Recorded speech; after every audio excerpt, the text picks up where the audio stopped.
And welcome everybody to the Digital Speakeasy and the Edrington collaboration with myFace. So in front of you right now, we have the lovely Zach Berger, my co-host for this evening.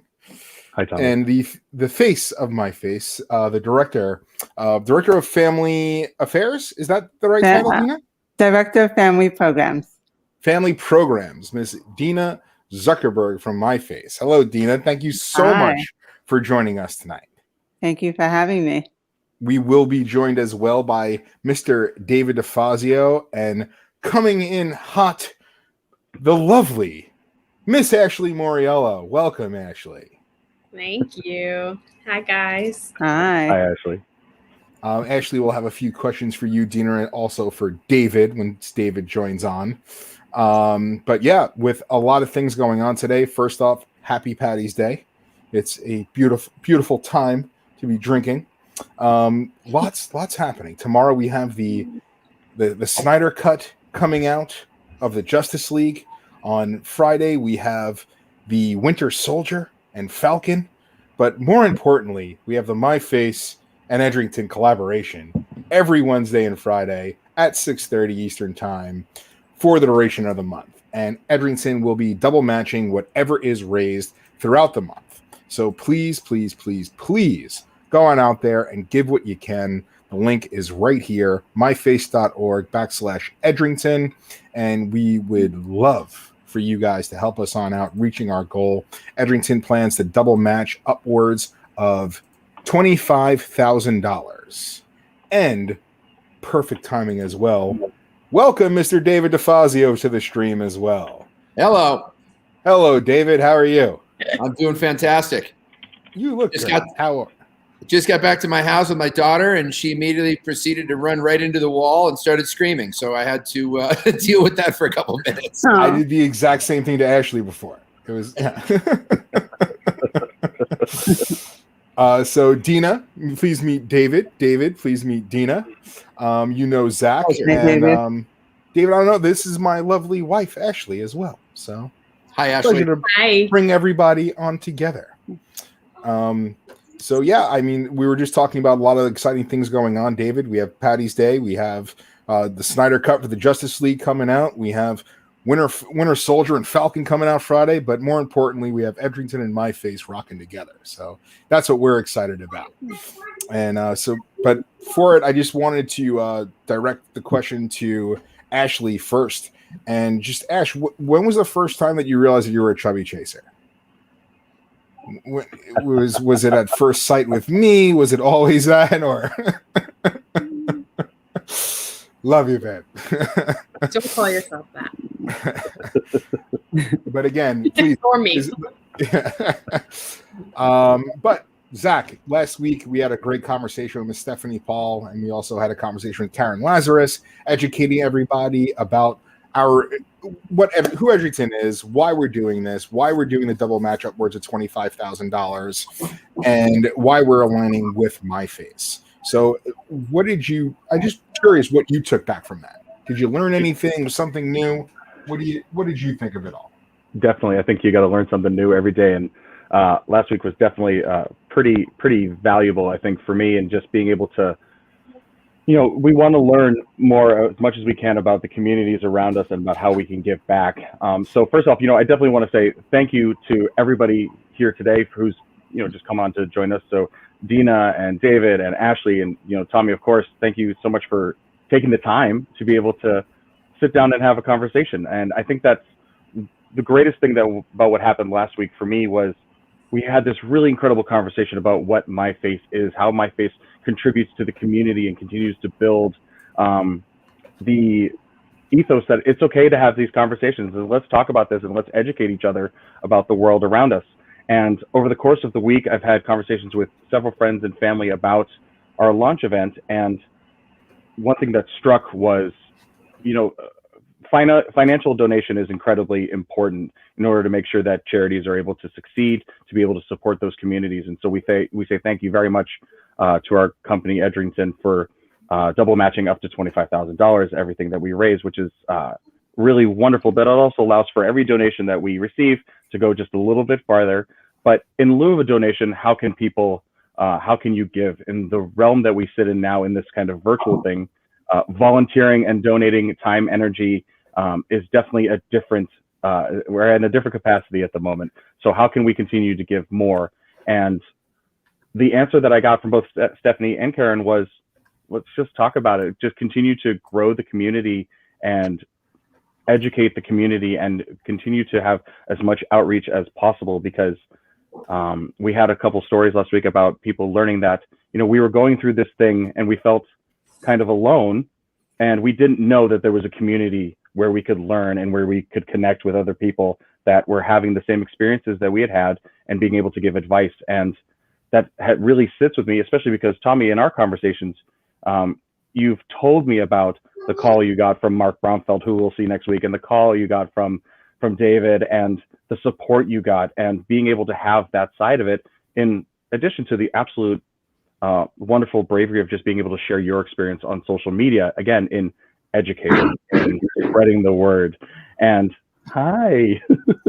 There she is. Hi. Oh, that's great. And so that is what has really struck me about this. Through Edrington, our ethos is great people leading brands, giving more. And giving more, again, is great through the charitable donation, but let's spread the word and continue to do so. So again, to everybody who joined us last week, Karen and Stephanie, and everybody who's joined us today, thank you so very, very much for taking the time. And thank you, Zach. And welcome one of the stars of the show. Well, hello there, gorgeous. Welcome to the Digital Speakeasy. So this is Flynn. Hi. Flynn has had 2 surgeries to repair a very large cleft palate. First one was when she was about 1, which was a soft palate repair. And then when she was a little older than 2, things got pushed back because of COVID last year. So it was probably about 2 years, 3 months, she had her hard palate repaired. And she's doing fantastic. She's got a little bit of speech issues that she's working through right now with speech therapy. And it's noticeable, especially on like S's and things like that. But very luckily that she was able to get it all repaired. And I don't think she remembers it, which is very nice. She did remember when she ran into the corner of the teacher's desk at daycare and we had to get stitches in the corner of her eye. But she didn't remember these major surgeries, which I look at as being very lucky for her. Those corners come out of nowhere, Flynn. They still get me sometimes as well. Mm-hmm. I actually just caught myself in the kitchen as I yelled at my beautiful wife, Ashley, to come grab a Band-Aid for me. So we all go through them. And it's funny, that's something actually Mark Brumfield told me as well. And I was saying, as Zach said, it was amazing getting the phone call from you, David. I appreciated it so much. And you were the first person that I was open to and spoke to about what was happening and what we were expecting. And you put me at ease more than anyone else. And then from that, Ashley was the one that got us into some of the support groups on Facebook, and it was huge. And those support groups help us out so much. And Dina, I know that you are a big part of those support groups as well, correct? You created a lot of these. But before that, what's your introduction to craniofacial differences? How did you get into this world? So I was born with a cleft lip, and I was also born with a hearing loss in both ears. So I don't hear anything on this side. I wear a hearing aid on my left, and then I was also born with a small left eye, and so I have no vision in my left eye. And I had 6 surgeries growing up at NYU Langone at the myFace Center, and I came to myFace because of my own experience. So I had been volunteering for them for many years, and my family also got the benefits of being a part of the myFace organization. And then about 7 years ago, I joined myFace as the Director of Family Programs to really implement programming like support groups for the adolescents, adults, and parents, and other networking events to really bring the families together. Because I like to say that there's power in the shared story and knowing you're not alone. And I really believe that that's so important for this community, because so many, I think, in the community don't have the benefit of being a part of a community like this and knowing that there's someone else just like them. I know myself growing up, I didn't really have that until I was in my 20s, where I really connected with others who had craniofacial differences like me. And it was life-changing for me. It's amazing, and I'm sure there's so many obstacles that go into the hearing loss and the vision loss. And how did you make that transformation into becoming an advocate for the cause? So one of the things that I've created at myFace is the Wonder Project. So there was a young adult novel called Wonder by R.J. Defazio, which came out almost 10 years ago, about 9 years ago now, about a young boy, Augie Pullman, who was born with a condition called Treacher-Collins syndrome, and he is in the fifth grade mainstreamed into school. So before that, he's homeschooled, and it's about him being bullied in school and sort of how he deals with that. And it's from different perspectives. So you have from his perspective, and you have from his sister's perspective, and a couple of the other characters in the book. And I read that book when it first. Sorry that I doubled down on the volume. I was trying to control something with it. Okay. That was me that you heard with the double volume. Okay, sorry. So when the book came out, I read it in one sitting. I resonated with the book, and then we created a curriculum guide, and I started going into schools to share my story and share the story of some of our kids, and about choosing kind and being an upstander versus bystander. But through that process, it really, I started to really open up more about my story and about what I had been through. And the response has been amazing because, again, I believe there's power in the shared story and knowing you're not alone. So once I started sharing my story, people started opening up to me. And I realized that was so important. And even I remember when my niece was born, so I was that child that never talked about my difference growing up. I guess I kind of wanted to be like the others, so I didn't really talk about it as a child. And then when my niece was born, she would come and try to tell me a secret on my right side. And I said, no, you got to tell me on my left. I can't hear you. And I realized that the more I told my niece and then my nephews when they were born, the more I realized it became no big deal. It was a part of who I was. And I was also so much more than that. And I realized that that's what needs to happen. And that's why doing the Wonder Project is so important to me, and going into schools and sharing my story, and then sharing my story with the parents. And because then the parents know that their child's going to be okay, because the thing that I think happens when a child is born and the parent doesn't know that their child's going to be okay, that they're going to be able to do things and they're going to be successful in whatever way that comes in, whatever form that is. And so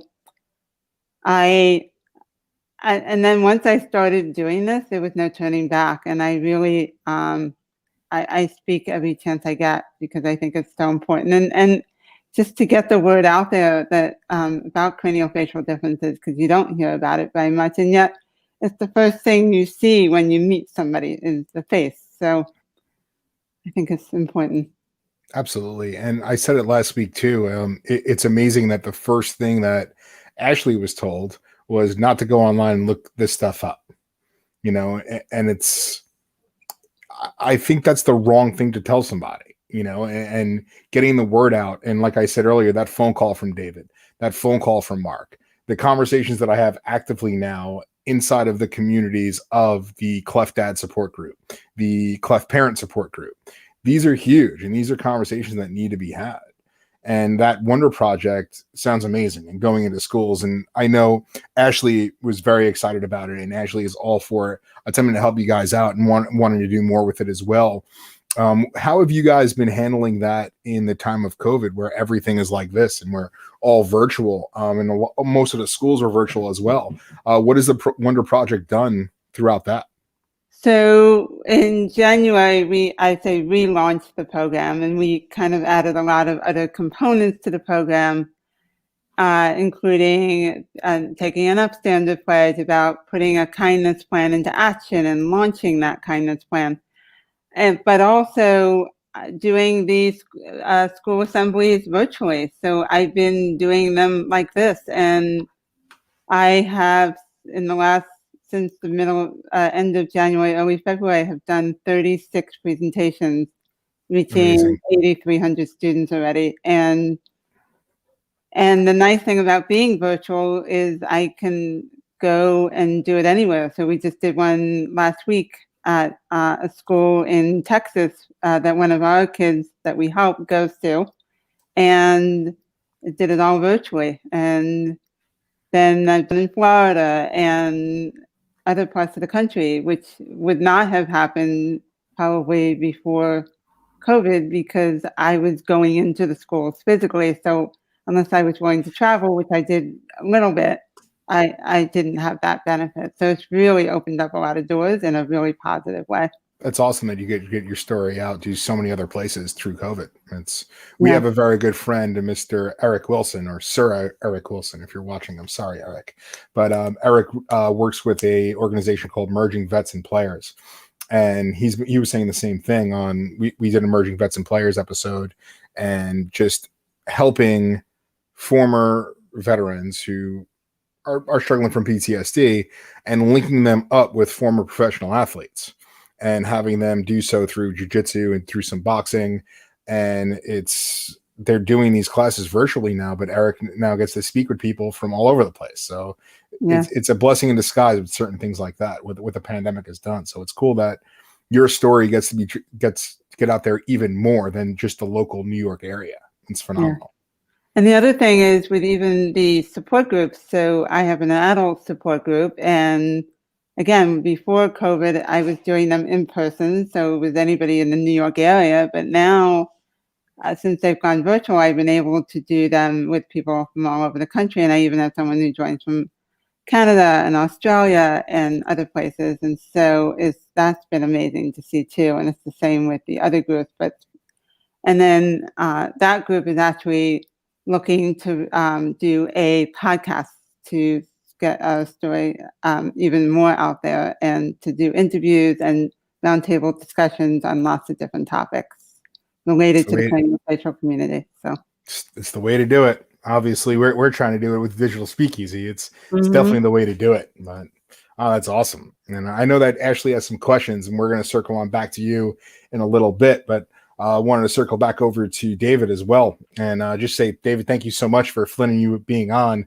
Like you said, what Flynn is going through, and just like what Dina said, that advocacy and that message to get out there is huge. And like I was saying before, my conversation with Dina, that phone call that you gave me just started a whole new outlook for me to look at what we were expecting with Harlan. And my question was, what was that for you? Like, what was your first response to receiving your news that Flynn was going to have a cleft palate? It was within 60 seconds of her birth, actually. So you guys were not aware of it prior to? I'm sorry, I didn't know that. Okay.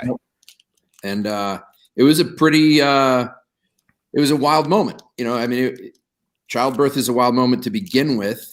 But then there was a lot going on at the moment that I don't want to distract from this call and the important and what we're talking about here. But when she got to the warming table and was cleaned up, and they noticed it right away, and I was like, what does that mean? It's a very shocking moment, to understand, to realize that there's an issue, and you don't understand how severe it is. You don't know how to respond.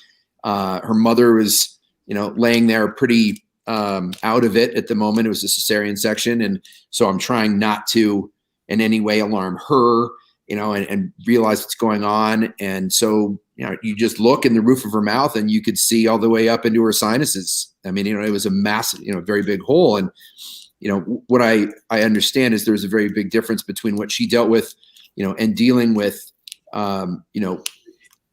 physical, differences on the face and whatnot. And I guess in a way, glad that we didn't. You want more? I respect it, Flynn. I respect it. But so it was a major deal, and then it was just all about learning. What does this mean? And again, I think this is a little different, than the myFace, and what myFace is looking for, because she didn't have that hurdle to deal with. But with her, it was primarily dealing with, speech. That was the number one thing that everybody spoke about was, her speech will be severely impacted at an early age. She won't be able to form certain consonant sounds. She won't be able to form whatnot until after these surgeries. And by that point, she will have bad habits primarily. And so that's the stage we're at now. But I will tell you that there was I might get choked up a little bit talking about it, but there was a moment after her second surgery where we were driving home from Salt Lake from Primary Children's. It had been 3 days since surgery, and she was just then kind of coming out of that post-surgical haze, and she sang for the first time. Yeah. Sorry. No, they got me twice last week, David. I know, and I'm sure I'll have it later on too when Ashley speaks. But it's yeah, that's a big one. That's a big one. So what was the song? She was better. It's like she realized that something, she was better. And, that was a huge moment, for her. And now she's just, she's a wonderful little girl, and now just working through speech therapy, and getting her through that. And it's going to be years, until she's to a point where she has shaken a number of the bad habits that she's picked up. So that's been the biggest thing for me, or for us. And, she doesn't know it. We work with all the time on it at home, and biggest concern she has is these popsicles right now.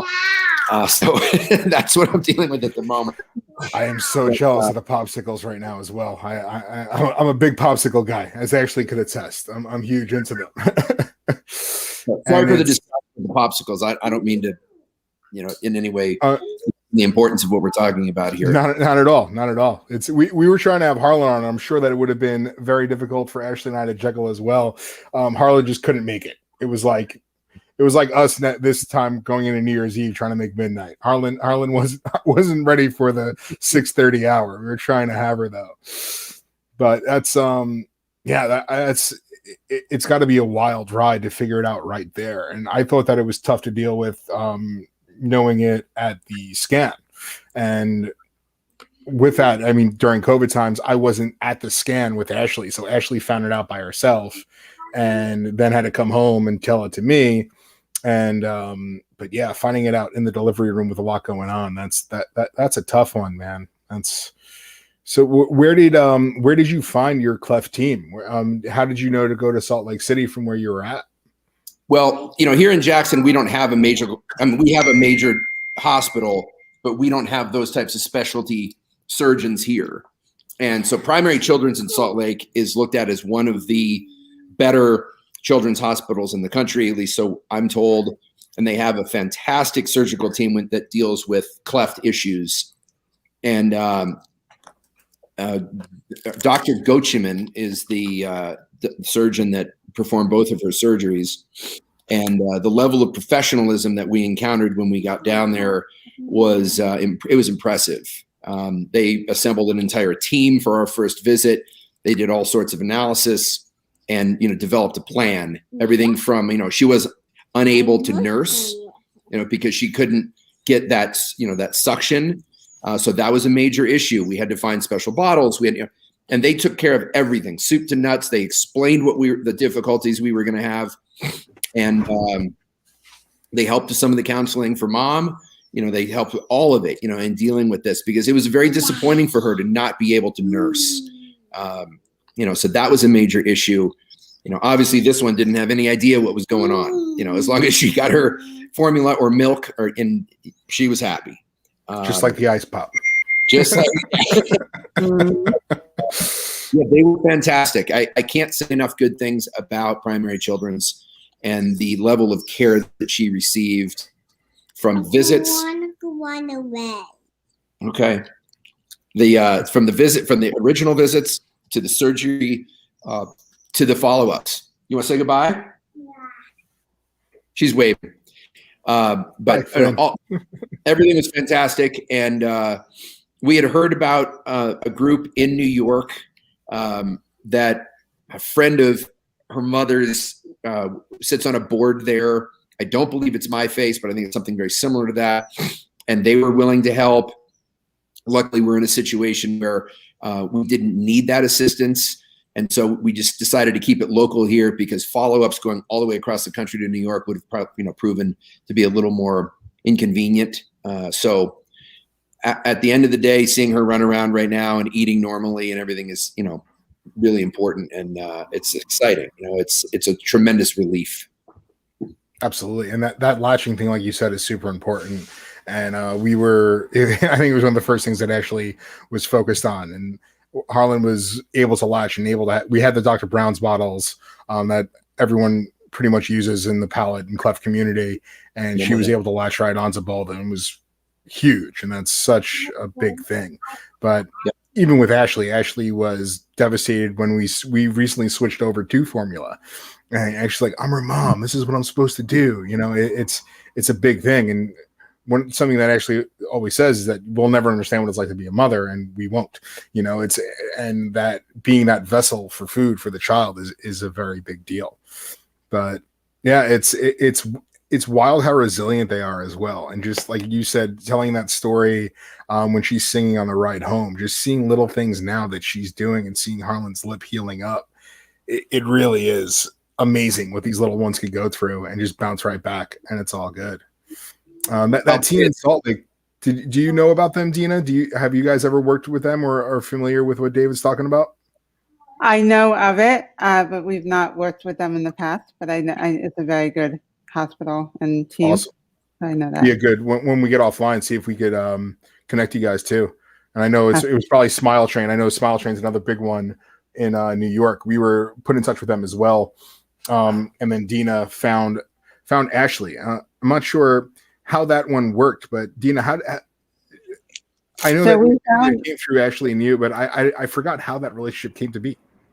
So we found each other in one of the Facebook groups, and you commented, and I said, about myFace, and then I talked to you about Races for Faces, which is one of our biggest events, where it's normally a walk and carnival, and this year we took it virtual, and so that's how we met on one of the Facebook groups.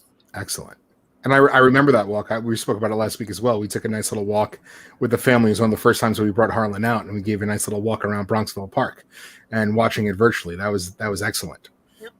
It's look forward to getting everything back on in person as well. That's going to be absolutely. But David, is there anything that you like? There's so many things that Ashley and I have found out after the fact, right? Is there anything that you know now that would have changed the way that you've done things differently? One thing, I would caution every parent who is taking their child into surgery to be prepared for the recovery room, because that was the most jarring. I don't know if it's the most. It was one of the most jarring things I've ever experienced in my life, is walking in and seeing your 1-year-old with blood coming out of her nose, her mouth, and her ears, and I'm like, what have you done to my daughter? It was just, I had to hold mom back from throwing nurses out of the way to get to her daughter, and it was, that moment for me was the most uncomfortable. You have to take a second, step aside, collect yourself, and be like, okay, deal with this, be strong through this. That was a tough moment. A lot tougher for her, obviously. But just, that was a moment that I And I think that's one of the first things I told you was be ready for that, like what she's going to look like, and she's drugged and all of those things. And it's tough to see your child like that. But that's the only thing I would change. Those people, they were great down there, and I would recommend them to anybody.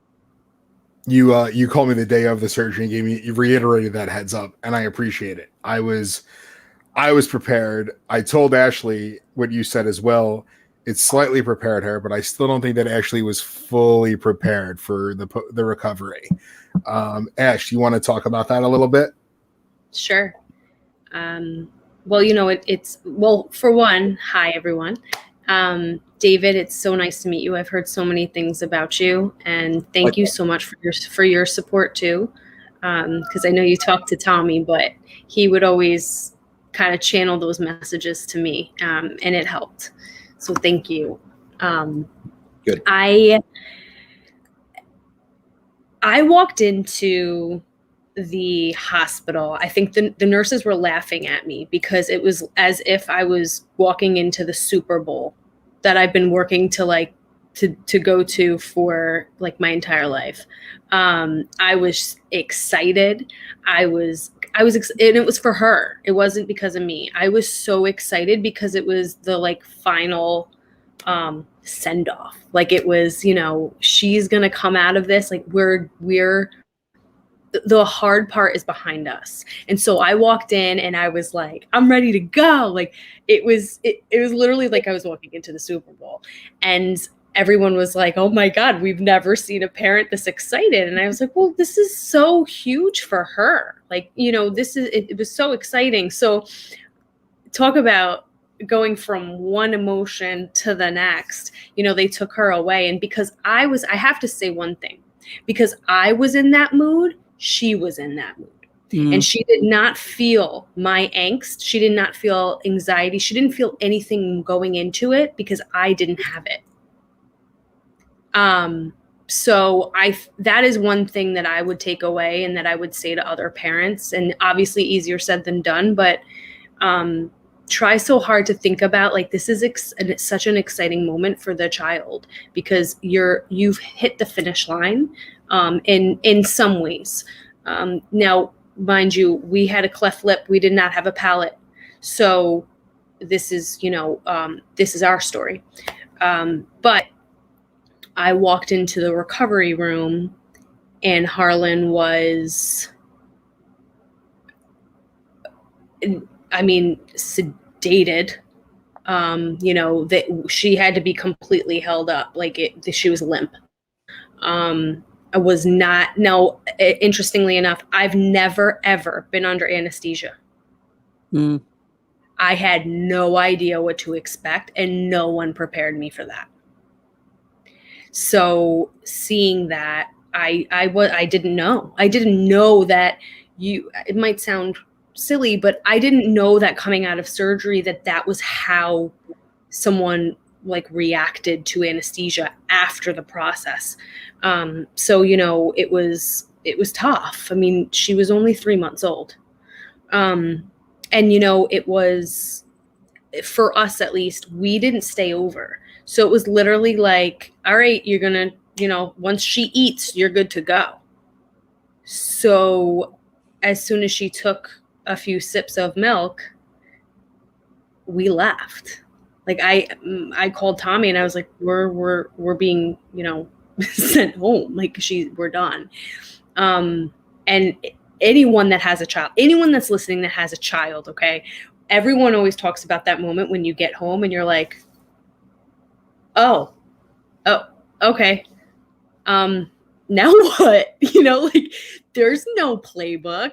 There's no instruction manual. Like you figure it out. So it was the same thing. Like, again, it was, oh my God, how are we handling this? And we didn't know what to expect. And I was really, really affected by what I experienced for about a week and a half after surgery.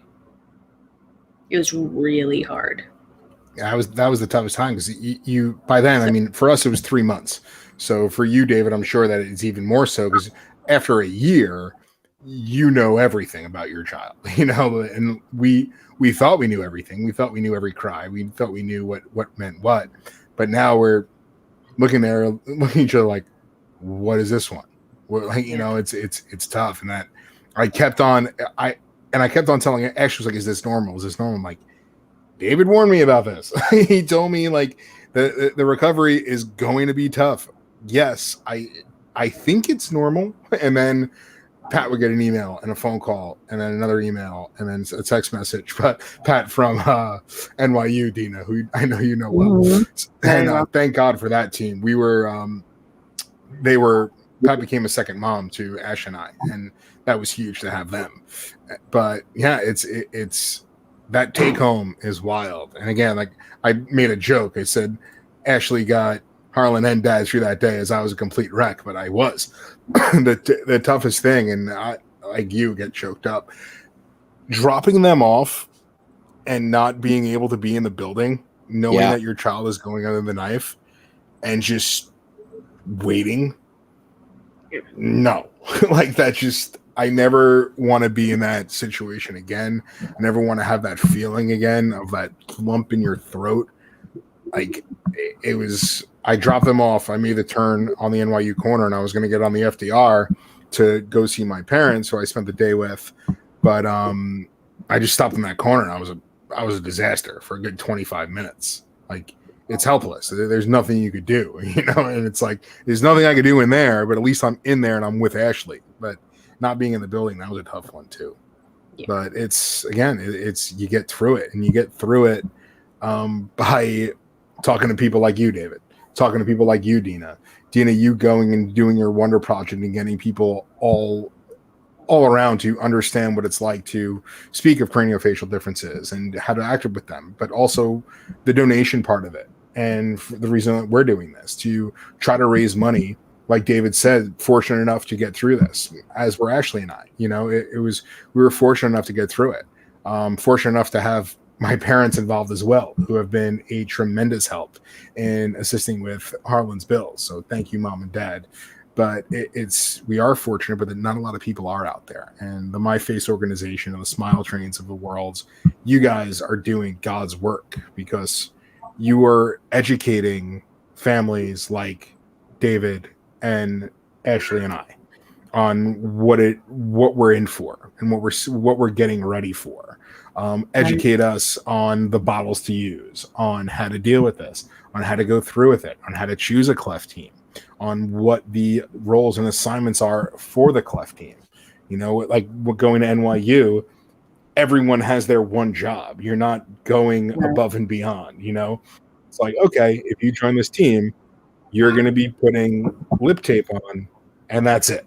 That's just what you do. You're going to be the best at it. You're going to be perfect at it, but that's what you do. And it's amazing to have a team that's built like that. And there's a reason why these surgeries become successful, why the Flynn's and the Harlans of the world won't have to worry about anything, because they have the right people in place to set them up for success. And even though that is a brutal feeling post-op, like David had, like Ashley just shared, there's a light at the end of the tunnel, because there's other people to talk to, and there's awareness out there, and there's people out there telling you like, hey, you're good. I know this is tough right now, but 5 days, you'll be okay. It really is beautiful. So thank you, Dina and myFace, for having that platform to get this out there. And David, thank you for that, for the multiple phone calls that you gave to me, because again, it really did bring me into a much better place than I was. Well, of course, and what we went through pales in comparison to so many others. And being at Primary Children's was a very eye-opening experience for me to see the difficulties that children have, not just with cleft and whatnot, but with so many other issues. And I was very thankful that this is all we had to deal with, and so Dina, what you do to help educate people and prepare them for this, it's God's work. And Thank you. I appreciate everything you do. And, the forums that we were on and to ask people about post-surgical issues and all that were tremendously helpful. And so thank you for everything you do. Zach, thanks for bringing this to Edrington's attention and, bringing them to bear on this. It's such a tremendous organization. that could provide financial resources. So thank you too. And Ashley, you and I are going to have a drink one of these days, and we're going to talk about this place to place, and I'll probably cry on your shoulder. I can't believe I cried here on TV. But anyway, nice work. You're strong. Tommy tells me about you all the time. And you're over the finish line now. Now it's just raise a great little girl. Karen got me last week too, David. You're not the first person. So I set the tone of crying on camera. So you weren't the first. Now I'm not going to share this with any of my friends though, because then as Tom Johnson will say, we'll get it in post.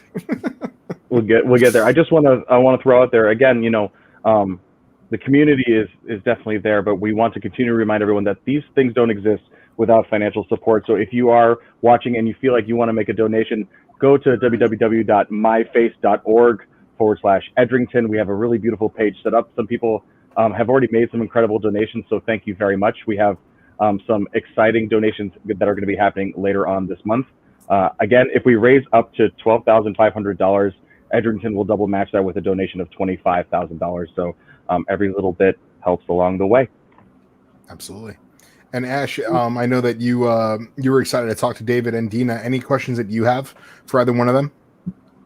I just wanted to say that listening to both of your stories, the thing that I remember, and I've had 6 surgeries growing up, is how my mom and my dad, but my mom, who seemed to spend the most time with me in the hospital, advocated for me. It's the thing that I always remember. And I always say that if I were in that position, I would do the same for my child. But I think that's the thing I always remember. She was there for me every single step of the way. And that made the whole process so much easier for me.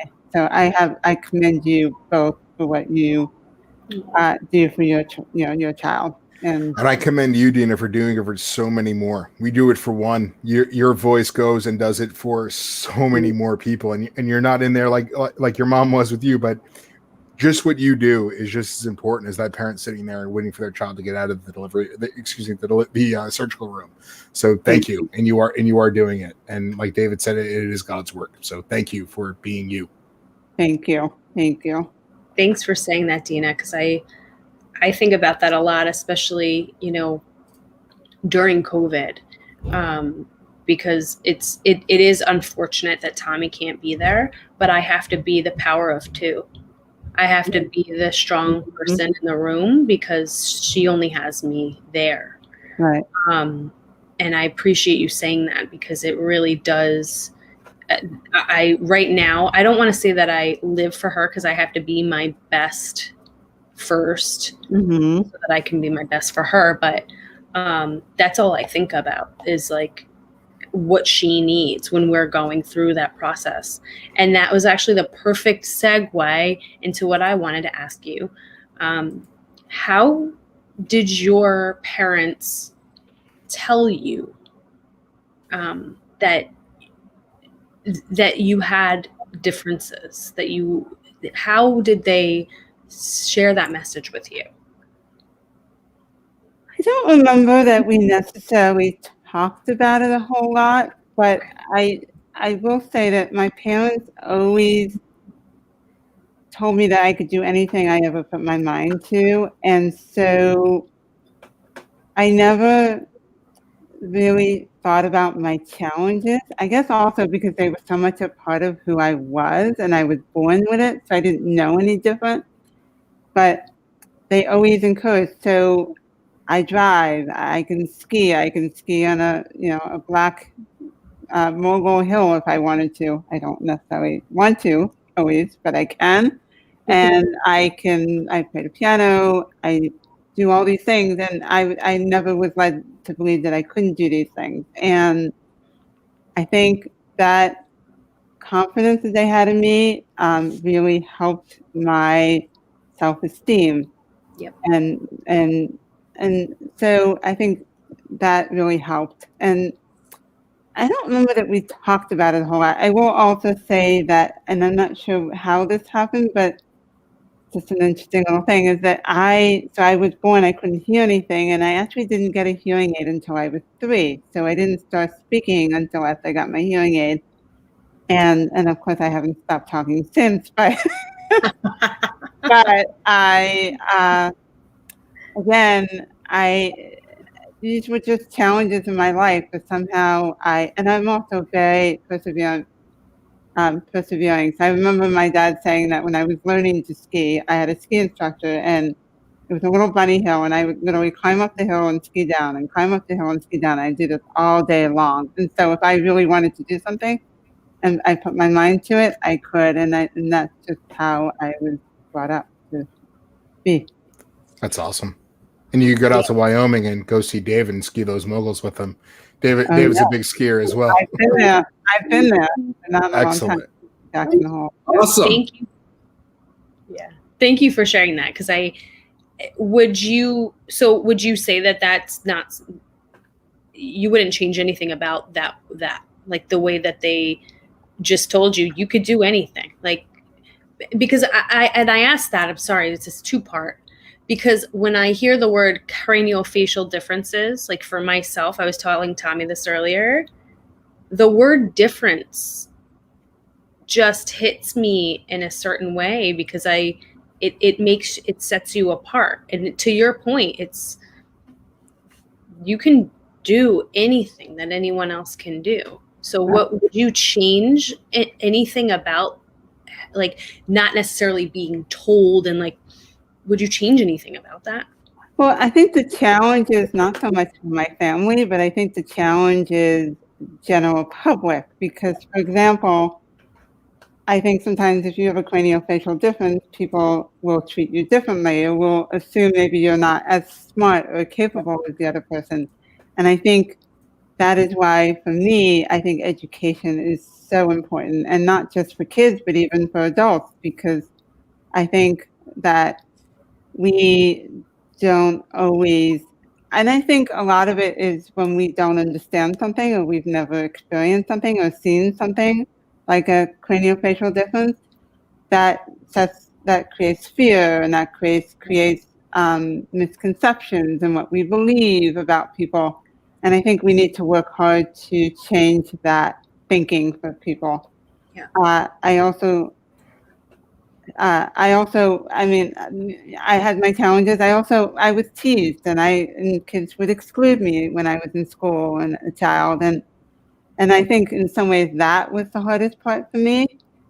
But which is why I think doing what I do now is so incredibly important, because I always say I never want another child to go through what I did as a child, with respect to that.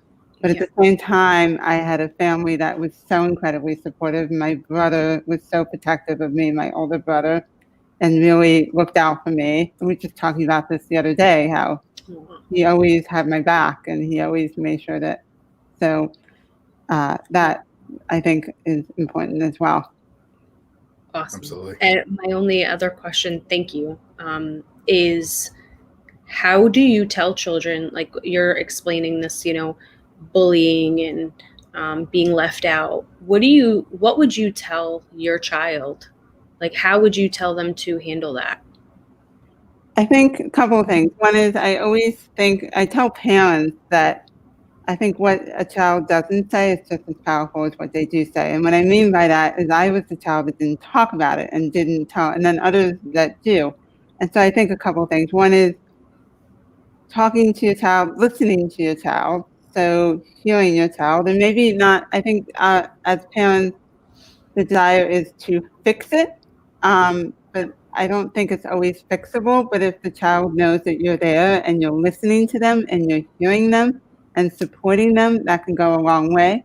Yeah. I think it's also giving your child a voice, so that they know that they can stand up for themselves, or that they can have somebody they can tell if that's happening to them. And I think I always say to the kids when I talk to them in schools, all you need is one friend. And if you just have one or two friends, that's all you need. And so I think it's in helping your kids find those friends, and also finding outlets of, if they're not talking, and I was that child, didn't talk, helping them to find a creative outlet, to whether it's dance, or whether it's arts and crafts, or I mean, I did a lot of that stuff growing up, and so you meet other people with similar interests, and that helps too. That's super helpful for myself, and I'm sure any parents that are listening. That thank you for sharing that. I guess I would throw it out to David if you have any thoughts on what Dina is saying, because I know now it's like, you're getting into this. I'm assuming is Flynn 5, 4? She'll be 3 in April. Oh my God! Wow. See, So I would have. Yeah, she's totally not experienced that yet. Too young. Okay. So, She looks so much older. I thought she was older as well. yeah, she does look older than that. Well, she's been through a lot, right?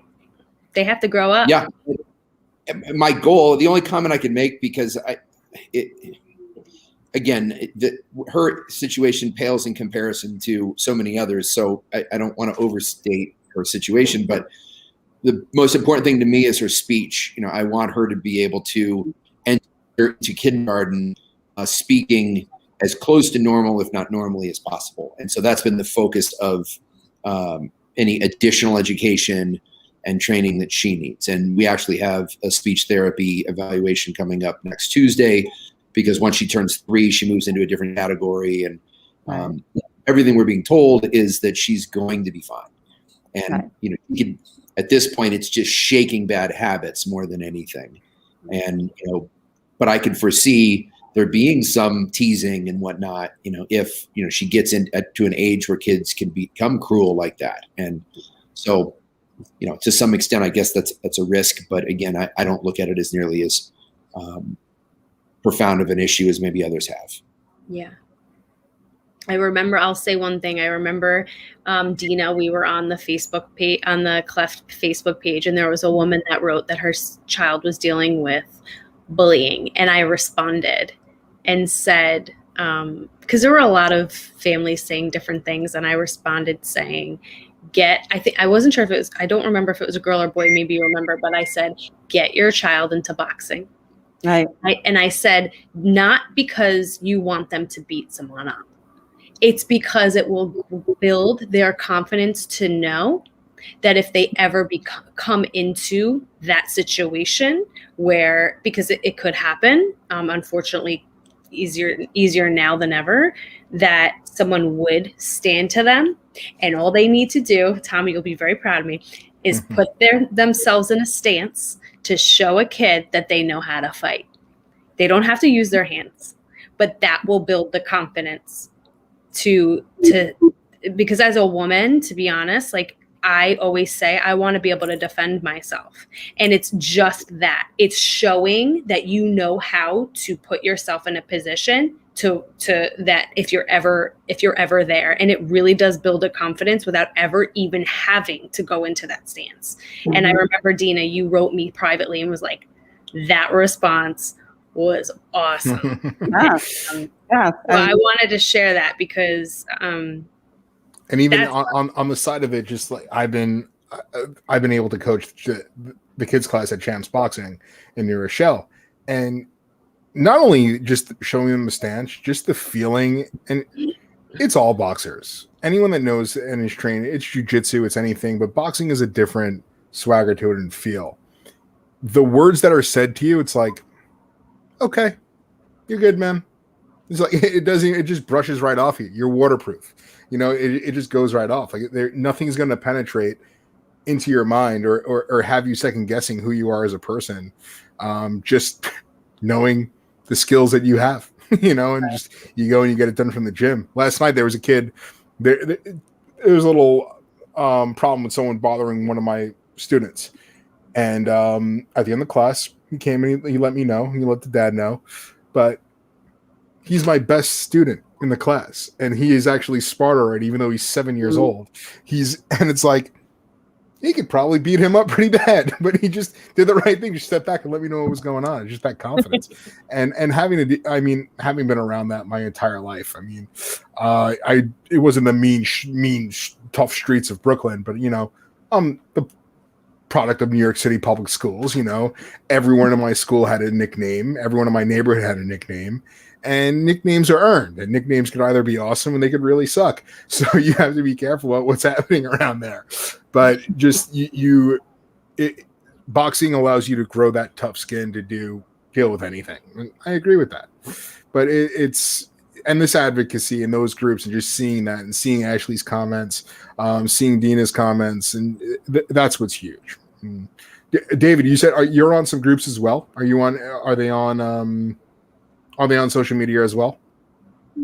Yeah, Olga and I were both on that. Olga was checking more often than not with certain issues developmentally and breastfeeding. You know, all of those like practical considerations of it. I've been taking more charge when it comes to the speech therapy and, like I said, making sure that she's getting everything she needs. It's awesome. I'm sure she'll be a rock star, and she'll be the youngest whiskey brand ambassador on in the States, coming out there and telling that Outrider story fairly soon. Well, she got a Wyoming whiskey onesie when she was very young, and the folks who made the onesie were unwilling to print it at first because they thought it was a bad influence on children, and it was like, no, I'm buying this for my law partner's daughter, you know, who owns it. So anyway, Tommy, thank you so much for doing everything that you're doing for Wyoming whiskey. Thank you for everything you're doing for Edrington. Thank you for everything you're doing with myFace and providing a platform for people to speak and be heard. And David, thank you so much for joining, and thank you so much for bringing Flynn on. She is beautiful, and we're so happy to have her. And I'm just jealous that we don't have Ices as well. Hey, Hi. Hi, Flynn. Dina, thank you so much for joining us. It was a pleasure hearing your story. Thank you so much for sharing with us. Zach, thank you, as always, for being you. And as always, Big Tommy me with the blazer. It is greatly appreciated. Well, Tommy, I want to actually thank you as well. Yeah, I want to just reiterate that, you know, it's as someone who is just recently stepping into this community, it's so wonderful to see everyone and speak with everyone and to be able to spread the word. And with regards to that, for everybody who's watching, we're here every Wednesday night and Friday night at 6:30 for the rest of this month. We've got some incredible people coming back from myFace. I think Karen and Stephanie are going to join us again at some point. Dina, of course, will be here for sure. We have some really incredible people coming from Edrington as well to talk more about our charitable giving. We've got Mark Bromfeld, we've got Chris Spalding, we've got Valerie Marks, and we're going to have some great interactions, conversations along the way. And this is the last time I'll say it on this post. If you want to give, if you want to donate, please go visit the myFace website, www.myface.org/Edrington to give. Again, we're double matching. Our total donation can get up to $25,000. We just need some gives to happen. So for everyone who's given so far, thank you. And you know, for everybody who's tuning in and sharing and watching, thank you. Thank you so much for having us. Thank you, Zach. Thank you, guys. And yeah, we will see you on Friday. We're going to be joined by another beautiful family from myFace, as well as the CEO of Edrington Americas, Mr. Chris Spalding. So look forward to seeing you guys on then. Until next time, thank you guys very much. Thank you, David. Thank you, Dina. Thank you, Ashley. Thank you, Zach. Thank you, everyone, for watching, for sharing, for liking, for telling all your friends, and more importantly, thank you, everyone, for donating. And we will see all of you very soon. Thank you. Bye, guys. Be well. Stay safe.